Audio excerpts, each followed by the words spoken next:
بسم اللہ الرحمن الرحیم نحمدہ ونصلی علی رسولہ الکریم، اما بعد۔ میں خود بھی اور آپ حضرات کی طرف سے نیت کر کے مفتی محسن صاحب کا شکریہ ادا کروں گا کہ وہ قرآن کی روشنی میں تفسیر میں ہم لوگ کو بہت سی ایسی باتیں جس کا چرچا نہیں ہوتا اور ہماری سوچ کہیں الٹی ہوتی ہے کہیں سیدھی ہوتی ہے، وہ اس کو سیدھی کرتے چلے جا رہے ہیں۔ اللہ ہم سب کو سیدھی راہ پر مستقیم رکھے۔ دوسری بات یہ کہ اس تفصیل میں جو نکاح کے متعلق ہوئی بہت اچھی ہوئی، ماشاءاللہ، باتیں سب کھل کر سامنے آئیں۔ اس میں ایک سے زیادہ نکاح کے بارے میں نہ کرنا اچھا ہے، نہ کرنا اچھا ہے، اور کیوں کیا اور کیوں کر لینا چاہیے وہ بھی بتایا انہوں نے۔ اس میں ایک بات بتائی کہ ترغیب نہیں دی گئی، احکام بیان کیے گئے لیکن قرآن نے ترغیب نہیں دیا۔ ہمارے اکثر لوگ جو مرد حضرات ہیں یہ پہلے نکاح کے لیے تڑپتے ہیں، تڑپنا بھی چاہیے، جوانی کا جوش ہے، جائز طریقے سے خواہش پوری کرنا ہے تو اس کا راستہ نکاح ہے۔ یہ کوئی کسی سے کہے نہ کہے، جوان کو دیکھ کر خیال ہوتا ہے شادی ہوئی کہ نہیں ہوئی۔ میں ہمیشہ جوانوں سے پوچھتا رہا ہوں، آج بھی پوچھتا ہوں، نکاح ہوا، شادی ہوئی؟ برسوں کے بعد مجھے پتہ چلا کہ آپ علیہ الصلوۃ والسلام بھی پوچھا کرتے تھے۔ کتاب دیکھا تو اس میں یہ بات آئی تو مجھے خوشی ہوئی کہ یہ عمل اچھا عمل ہے، اور آپ علیہ الصلوۃ والسلام کرتے تھے، اور نکاح کر لینا اچھی بات ہے۔ لیکن نکاح سے پہلے جو تلاش ہوتی ہے،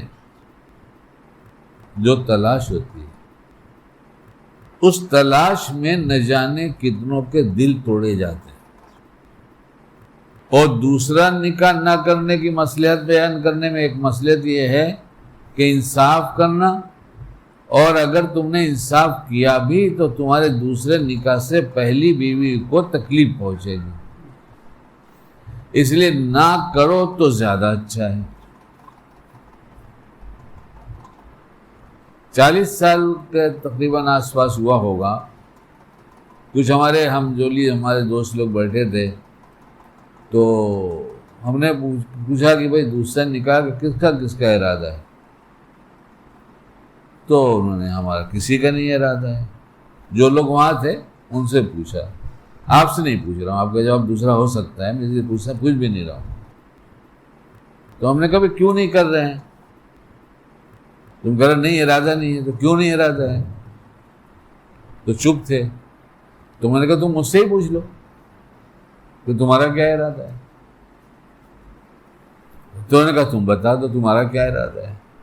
ہم نے کہا ہمارا بھی نہیں ہے، مگر ہم سے پوچھو کیوں؟ تو ان کا کیوں؟ میں نے کہا میری پہلی بیوی کو تکلیف ہوگی، وہ مومنہ ہے، میں اسے تکلیف پہنچانا نہیں چاہتا۔ یہ بات یہیں پہ ختم نہیں ہو رہی ہے، اب شروع ہو رہی ہے۔ اس لیے دوسری نہیں لا رہے ہیں کہ پہلی کو تکلیف ہوگی۔ جو پہلی آئی ہے اسے چاہے جتنی تکلیف دے دو، اس کا بیان بھی تو ہونا چاہیے کہ دوسری کو اس لیے نہیں رہا ہے کہ پہلی کو تکلیف ہوگی، اور جو پہلی اس کو روز تکلیف دیتے ہیں تو تو 4 کر لیتا کہ تو ہی تکلیف میں رہتا۔ میں تو تجھے کہوں گا کہ تو 4 کر لیتا تاکہ تو ہی تکلیف میں جی۔ یہ بات سوچنے کی ہے نا۔ اچھا پھر کس کو تکلیف دے رہا ہے؟ جس کے لانے کے لیے تڑپ رہا تھا، یعنی وہ جو چیز مقصود تھی جب وہ حاصل ہو گئی تو اسے ستانے لگا. اور وہ چیز کیسی؟ اب تک تو ایسی تھی کہ وہ گھر میں بیوی بن کر آتی تھی. اب تک کے زمانے میں کیا تھا؟ وہ بیوی بن کر آتی تھی، اور اس بیوی کو ماں اور باپ سکھاتے تھے کہ بیوی کس کو کہتے ہیں، بیوی کس کو کہتے ہیں. میرا نکاح ہوا اور ایک ہفتے 10 دن کے بعد وہ آنا جانا رہتا ہے، گھر چلی جاتی ہیں، پھر چلی آتی ہیں، وہ جو وقت گزرا ہو. اس کے بعد یہ ہوتا کہ مستقل ہی قیام ہے، یہ درمیان میں جایا کریں گی. تو میں لیٹا تو میری اہلیہ آئیں اور آ کے پیر میرا دبانے لگی. تو میں نے کہا کیا کر رہی ہے؟ آپ کی خدمت. میں نے کہا مجھے ضرورت نہیں پیر دبانے کی، میں جوان آدمی ہوں، تندرست آدمی ہوں، مجھے پیر میں لگا دبانے کی ضرورت تو ہے نہیں، لیٹو آرام سے. تو پہلے کے ماں باپ یہ سکھاتے تھے کہ شوہر کا بڑا رتبہ ہے، ان کے سامنے تو کر کے زبان مت لڑانا، جہاں تک ہو سکے اپنے شوہروں کا نام ضرورت پر لینا، بغیر ضرورت کو ان کے نام سے مت بلانا. اس لیے عجیب نظام چلایا اللہ نے کہ شوہر کا نام یا تو یہ ہے یا تو وہ ہے. انٹرنیشنل نام، ہمارے انڈیا کے کلچر کی بات ہی کر لو، شوہر کا نام کیا ہے؟ یہ ہے یا وہ ہے. یا کچھ دنوں کے بعد ہماری زبان کہتے ہیں ببوا کے ابا، ببوا کے ابا یعنی ہمارے بیٹے کے ابا. اور عورتوں کا نام بھی اتنا چھپایا گیا کہ شوہر مجلس میں ان کا نام بھی نہیں لیتا. کیا فرمایا؟ معاشرت کا دین آدھا دین ہے، کیا کچھ؟ ہاں، نکاح آدھا ایمان ہے. نکاح ایک آدھا ایمان والا کنوارا جس نکاح کے بعد پورا ایمان والا ہوتا ہے، اس کو اپنی بیوی کا کتنا شکریہ ادا کرنا چاہیے. بیوی کا شکریہ ہو، یہ تو ممکن ہی نہیں بیوی کا شکریہ ادا کرنا. اور کتنی اہم بات ہے، کاش ہم سمجھ جاتے کہ ایمان مفت میں ملا ہے اور شیطان چاہتا ہے تم اسے مفت کا سمجھ کر استعمال کر کے جہنم میں چلے جاؤ. مفت کی چیز جو ہے ایسے استعمال میں ہوتی ہے. میرے پاس ٹائم نہیں رہتا، ورنہ باتیں جب شروع ہوتی تو بہت سی بات آتی ہے. حضرت مولانا مستقیم صاحب ایک صاحب دلی مرکز پہ ہوا کرتے تھے اور ابھی بھی ہوں گے. اب میرا اندازہ ہے 90 سے اوپر ہو کے 100 کے آس پاس پہنچ گئے ہوں. میں نے دیکھا بھی ہے، ملاقات بھی ہے. اس وقت مجھ کو میرے نام سے جانا کرتے تھے. بمبئی تشریف لائے تھے تو میں نے پورے میرے دوست سرکل، میرا احباب جو لوگ ہوتے ہمارے اس میں، ان کو وہ جلدی کہیں ہاتھ نہیں لگتے تھے کسی کے. تو ہم نے کہا حضرت مولانا کے نام پر جمع ہو جائیں گے، کیونکہ ہمارے یو پی کے علاقے میں اس وقت مولانا مستقیم صاحب کے نام کا ڈنکا بج رہا تھا. وہ ایسے تھے، ایسے ہی کام کرتے تھے. اور تشکیلی بات بھی بڑی عجیب ہوتی تھی. بہت اللہ نے اچھا رکھے، اب تو آخر وقت ہے خاتمہ ایمان پہ فرمائے. تو انہوں نے اس بیان میں جو وہاں میرے یہاں ہوا تھا اس میں ایک بات سنایا تھا. میں ان کی بات سنا رہا ہوں، اپنی نہیں، آگے کی بات. کہ ایک بنیا تھا بڑا مالدار، اس کے ایک ہی اولاد تھی نرینا، یعنی ایک بچہ تھا اور دوسری ایک بچی تھی. 2 بچے تھے لیکن بچہ مرد ایک ہی تھا. جب وہ تھوڑا سا بڑا ہونے لگا ہو گیا تو اس کو خیال ہوا بنیے کو کہ یہ جو ہے میری محنت کی کمائی برباد کرے گا، اس کا تو کچھ لگا ہے نہیں. یہ جو دعوت و تبلیغ کی محنت چل رہی ہے، نہیں بول رہا ہوں، چلی تھی، وہ اسی لیے چلی تھی کہ اپنا جان، اپنا مال، اپنا وقت اور مجاہدے کی جگہ پر جا کر وقت لگاؤ گے تو تمہارے پاس جو دین ہے اس کی قدر تمہارے پاس آئے گی، ایمان بڑھے گا، بہت کچھ ہوگا۔ اس کی تفصیلیں سب جانتے ہیں، دنیا جانتی ہے۔ تو اس بنیے نے تدبیر کیا، ایک تدبیر یہ کیا کہ اپنے بیٹے سے کہا کہ 2 روپیہ تو کما کے لائے گا تو آج رات کو کھانا ملے گا۔ یہ 40 سال سے زیادہ پرانی بات ہے جو بیان ہوا ہے۔ 2 روپیہ سے بعض سیلسمین کی تنخواہ ہوتی تھی ایک دن کی، اور 1 روپے سے کم میں 8 آنے میں، عالمگیر میں بلکہ 4 آنے میں کھانا ہو جاتا تھا پورا پیٹ بھر کے۔ آج بھی عالمگیر ہوگا شاید، 4 آنے میں پورا کھانا ہو جاتا تھا پیٹ بھر کے۔ ایک دن جا کر میں نے بھی کھا کر دیکھا تھا وہاں کہ کھانا کھلاتے ہیں یا ہوا پلاتے ہیں، کرتے کیا ہیں، کیسا پیٹ بھر جاتا ہے۔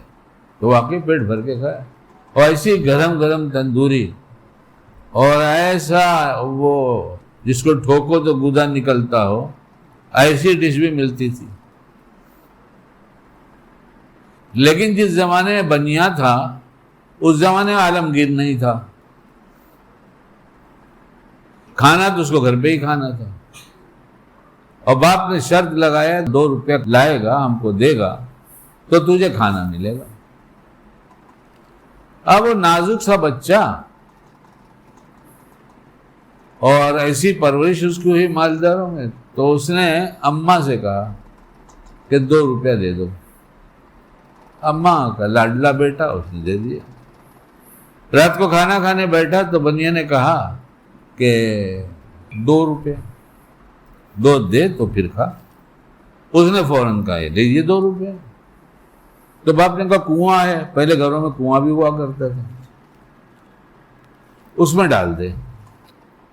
وہ گیا اور ڈال کر چلا آیا، بیٹھ گیا، کھانا کھا لیا۔ سونے کے ٹائم بنیے نے اپنی بیوی سے پوچھا تم سے 2 روپیہ مانگا تو نہیں تھا؟ تو اس نے کہا مانگا تھا۔ کہا تم میکے چلی جاؤ، میں بلا لوں گا، غصے سے نہیں بھیج رہا ہوں، مجھے بچے کی تربیت کرنا ہے۔ اب دوسرا دن ہوا تو پھر کہا 2 روپیہ لا۔ اسے سے اماں تو ہے نہیں، بہن ہے، بڑی ہے، تو اس نے بہن سے مانگا کہ 2 روپیہ دے۔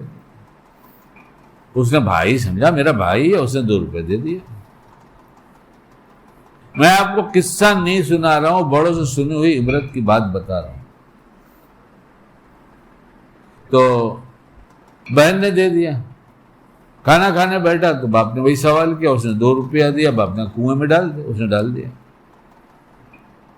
اس نے بیٹی سے پوچھا تم سے پیسہ مانگا؟ اس نے کہا 2 روپیہ مانگا تھا۔ کہا تم ماموں کے گھر چلی جاؤ، مجھے اس کی تربیت کرنا ہے۔ وہ ماموں کے گھر چلی گئی، اپنا اماں نہیں دینے والی اور نہ بہن رہی، اور مطالبہ باپ کا ہے تو باپ سے تو مانگنا نہیں، ان کو تو دینا ہے۔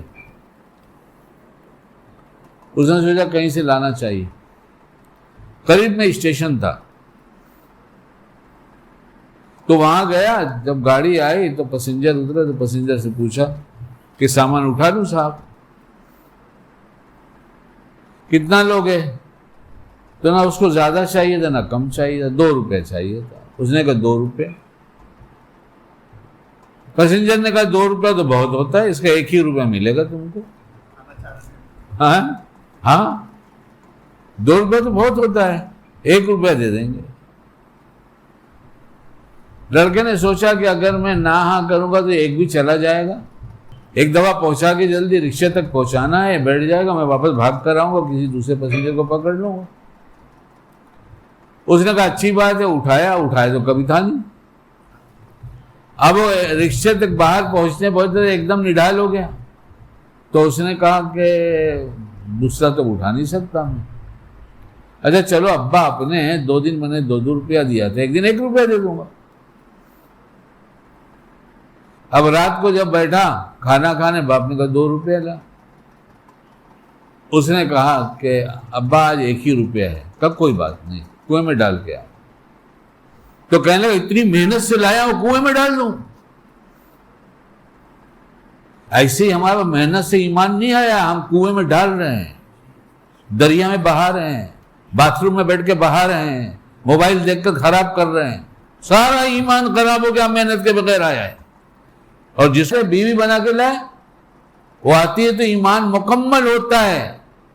ہم اتنے بڑے احسان فراموش ہیں کہ جس کے آنے سے میرا ایمان تکمیل کو پہنچتا ہے۔ کیفیت چھوڑو، اس کے حالات اس کی وہ نہیں، جو بات عبرت کی ہے بات وہ سمجھو، جو نتیجہ نکل رہا ہے وہ سمجھو۔ اتنی تلاش کر کے لائے کہ نہ جانے کتنی لڑکیوں کے دل توڑ کے آئے۔ ایسے ہی ٹوٹے گا، اللہ میری زبان کو غلط ثابت کر دے۔ دھوکے کا مال ایک دفعہ چلتا ہے، اور تم دھوکے کے مال کو زندگی بھر چلانا چاہتے ہو۔ ذرا سوچو تو صحیح، ہو کیا گیا ہے؟ کھا گئے، غلط کھا گئے، حرام کھا گئے، نقصان پہنچانے والی چیزیں کھا گئے۔ دین سے ہٹے گا بیوقوف نمبر 1 ہے، وہ ہٹتا چلا گیا، کل قیامت میں پتہ چلے گا۔ اور گھر کی زندگی کی ایسی زندگی ہے کہ بہت اللہ کا احسان ہوا، بہت احسان ہوا کہ یہ بھی کہہ دیا کہ اب تم پورے ایمان والے، آدھے تھے نا بھائی، تھے نا آدھے ایمان والے، اب پورے ہو گئے۔ اس کا مطلب کہ اب اپنے ایمان کو اور بچا کے رکھنے کی کوشش کرنا، اس لیے کہ جس کی برکت سے آئی ہے، ایمان آیا ہے پورا، اسی کو شیطان استعمال کر کے لوٹے گا۔ کمی ہے اس کے پاس، کس چیز کی کمی ہے؟ وہ تو ایسا بادشاہ ہے کہ ساری دنیا کو بادشاہ بنا ڈالے، اور بادشاہ کے لیے جو چیز چاہیے سب دے دے، وہ بادشاہ کو بادشاہ بنا رہے گا، اس کے پاس کوئی کمی نہیں۔ ہم لائے تھے شہوت پوری کرنے کے لیے، ہم لائے ایمان پورا کرنے کے لیے، تو ایمان کے لیے لائے تھے تو حفاظت ہوگی، پوچھے گا۔ اب یہ میرا ایمان جو مکمل ہوا ہے ڈیمیج ہونے نہ پائے، کوئی راستہ تو ایسے نہیں کھلتا ڈیمیج ہونے کا۔ کہاں کھلے گا؟ کیوں کھلے گا؟ بولے یہ جو عورت کو لے کر آئے ہو، اس کو لانے سے پہلے تم اچھی نیت سیکھو اور اوریجنل مال دیکھ کر لاؤ۔ اوریجنل، ابھی یوٹیوب پر ایک چھوٹا سا میسج آیا تھا جس میں لکھا تھا کہ دلہن کو بہت سنوارا گیا، بنایا گیا، جیسا میک اپ کیا جاتا ہے، اور نماز کا وقت ہو گیا عشاء کا، مغرب کے بعد سنا ہے لاکھوں روپے میک اپ کے لگتے ہیں۔ ابھی کل ایک خبر آئی تھی کہ لاکھوں روپے میک اپ کے لگتے ہیں۔ نماز کا ٹائم ہو گیا، نمازی خاندان تھا، بولے شادی کے دن کسی قسم کی کوئی شریعت نہیں ہوتی، شادی کے دن صرف ہمارے معاشرے میں جو چلتا ہے وہی ہوگا، تو سمجھ لے کہ شادی کے بعد تیری حکومت بھی نہیں ہوگی، تیری بھی کوئی چیز چلنے والی نہیں ایسی شادی، ایسی ہوگی تو ایسی۔ نماز کا وقت ہوا، دلہن نے کہا اماں نماز پڑھنا ہے اور نماز کے لیے وضو بنانا ہے۔ اس نے کہا آج رہنے دے، اس نے کہا آج رہنے دے۔ ہم سب بہت سے مواقع پر کہتے ہیں آج رہنے دو، اس وقت رہنے دو، اس وقت جانے دو، اس وقت چھوڑ دو۔ جس وقت ہم چھوڑتے ہیں اللہ ہمیں چھوڑتا ہے، اور شیطان گود میں لپکتا ہے لے کر، اور کہتا ہے آجا میرا ہو جا، میں تیرے جیسے کو گود لیتا ہوں، میں تیری قدر کرتا ہوں، آ تو میرے پاس۔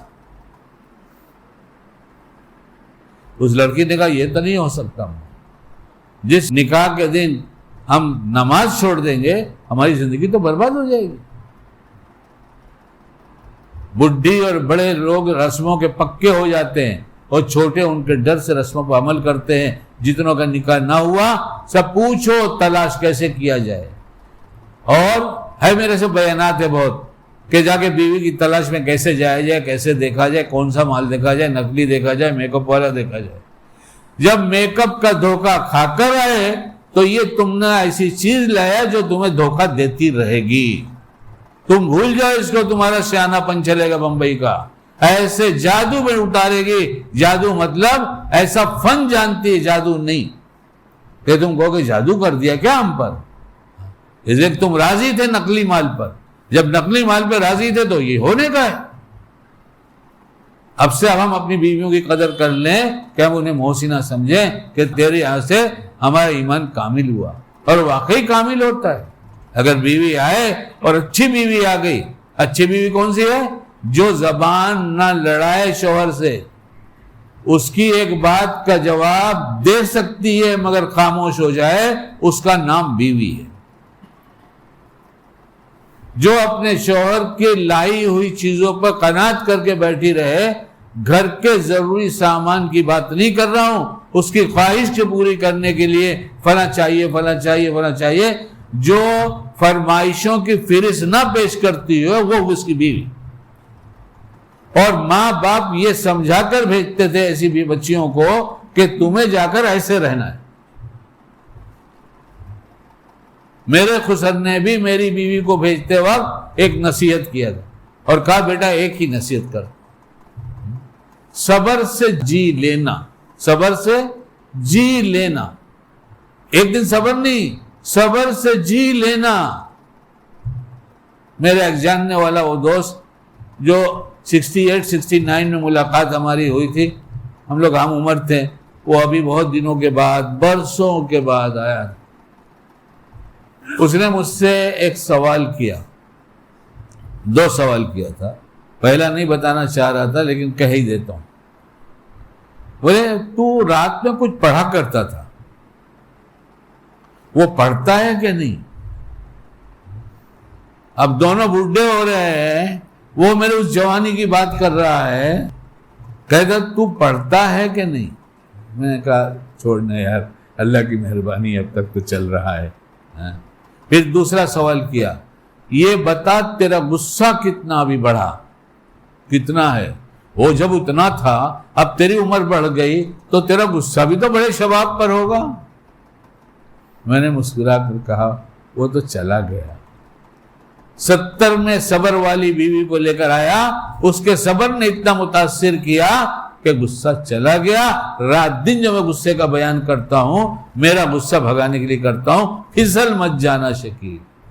جو غصے وقت پھسل گیا، وہ ایمان کی بڑھوتری سے شیطان نے اس کو روک لیا۔